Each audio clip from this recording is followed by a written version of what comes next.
কেন করলা এটা? কেন? যেটা চেয়েছো সেটাই তো হলো না, এখন কষ্ট কেন পাচ্ছ?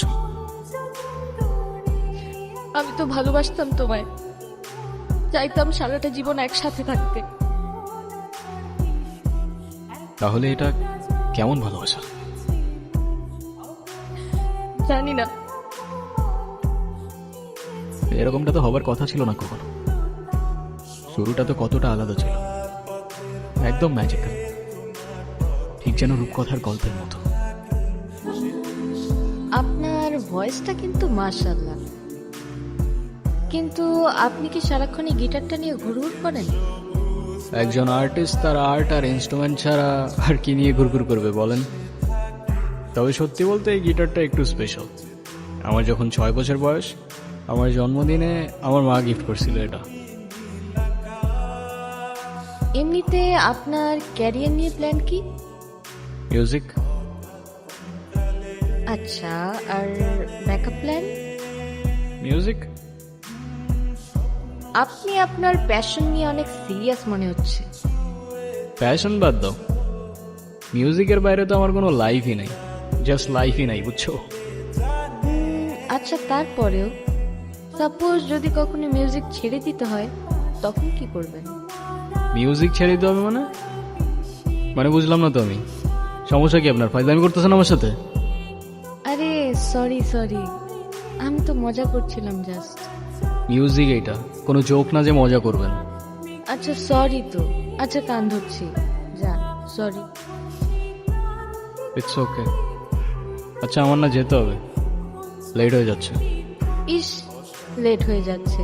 কি এমন কাজ তোমার? মানে আপনি থেকে ডিরেক্ট তুমি তো চলে আসছো না? হ্যাঁ, কেন, কোনো সমস্যা?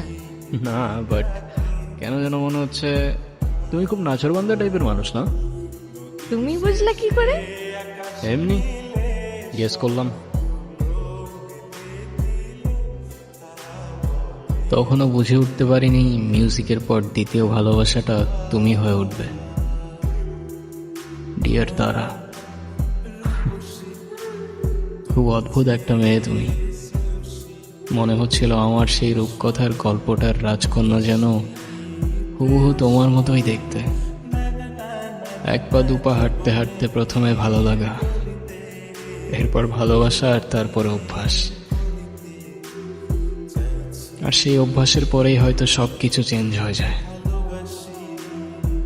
সবকিছু।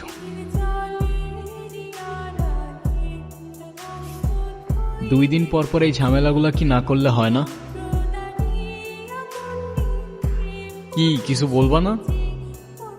যা বলার সেটা তো বলছি আমি তোমাকে, শুনতেছো কোথায়? শোনার মতো কোনো কথা বললে অবশ্যই শুনতাম, কিন্তু তুমি যেটা বলতেছো সেটা আমার পক্ষে করা পসিবল না। কেন পসিবল না? মানে তোমার লাইফে কি আমার থেকে তোমার মিউজিকের প্রায়োরিটি বেশি? মানে তোমার সাথে তুমি মিউজিকের প্রায়োরিটির কম্পেয়ার কিভাবে করো, সেটাই আমার মাথায় ঢোকে না। রোহান, একটু প্র্যাকটিক্যাল হও। জীবনটা তো আর কোনো রূপকথার গল্প না। আমার গ্র্যাজুয়েশন শেষ, এভাবে আর কতদিন? তুমি মিউজিকটা বাদ দাও তো, আর তা না হলে আমার সাথে আর দেখা করতে আইসো না।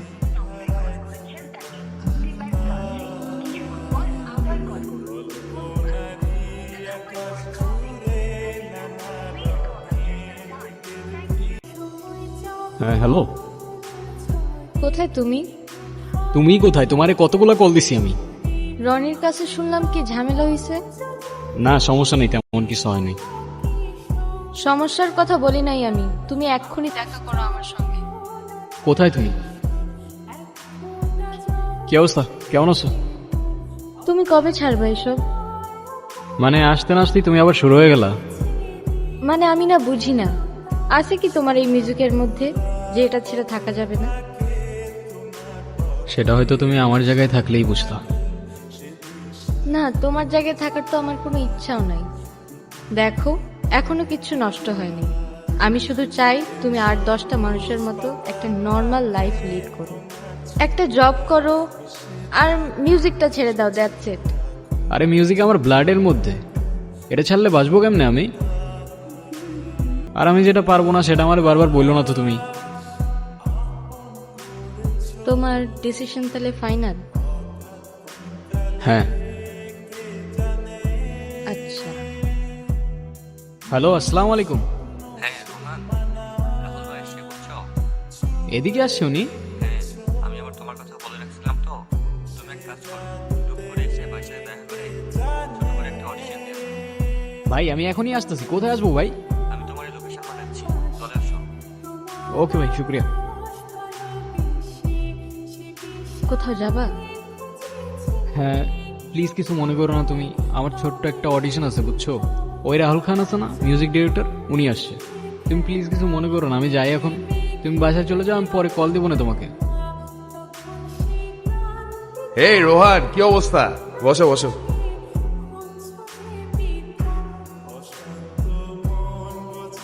আসসালামু আলাইকুম ভাইজান। ওয়ালাইকুম আসসালাম। আমি তো তোমার মিউজিক শুনছি।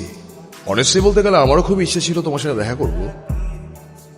তোমার ভোকাল জাস্ট মারাত্মক। অনেস্টলি বলতে গেলে I am your big fan. আরে কি যে বলেন না ভাই, আপনি তো ইয়াং জেনারেশনের ইন্সপিরেশন। আর আপনার মিউজিক দেখে আমরা কত কিছু শিখছি। সবই তোমাদের ভালোবাসা। দেখো, আমার হাতে সময় তেমন একটা নাই। তুমি একটা কাজ করো, তুমি আমাকে কিছু একটা শোনো। নার্ভাস ফিল করার কিছু নাই। আর আমি তো তোমার ভাই, তাই না?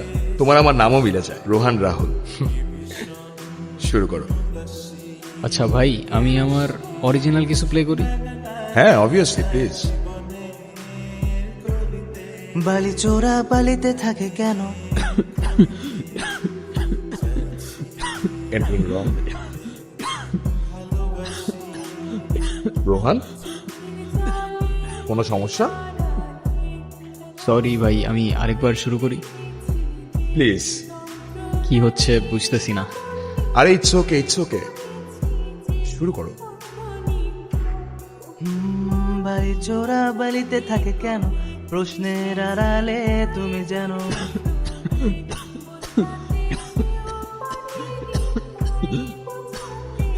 রোহান, রোহান কি হয়েছে তোমার? রোহান, এই কেউ অ্যাম্বুলেন্স ডাকো। এই রনি, এদিকে আসো। আরে সবাই কই? শোনো, যা হওয়ার ভালোই হয়েছে। এই মিউজিক টিউজিক আর করতে হবে না। চলো না আমরা আবার নতুন করে সব শুরু করি। কষ্ট পেও না ব্রাদার, আমি তো তোমাকে হেল্প করতে চাইছিলাম, কিন্তু তোমার ভোকালের যে কন্ডিশন, আমি চাইলেও তোমাকে হেল্প করতে পারছি না। না মানতে পারছিলাম ভাগ্যটা, আর না জীবনটা সহজ হচ্ছিল। বলতে বলতে আমি আমার কাহিনীর ঠিক শেষ পর্যায়ে চলে এসেছিলাম। আর তখন মনে মনে কবির লেখা সেই 4টা লাইন খুব মনে পড়ছিল। খেলা ঘর পাতা আছে এই এখানে, স্বপ্নের ঝিকিমিকি আঁকা যেখানে, এখানে রাতের ছায়া ঘুমের নগর, চোখের পাতায় ঘুম ঝরে ঝড় ঝড়।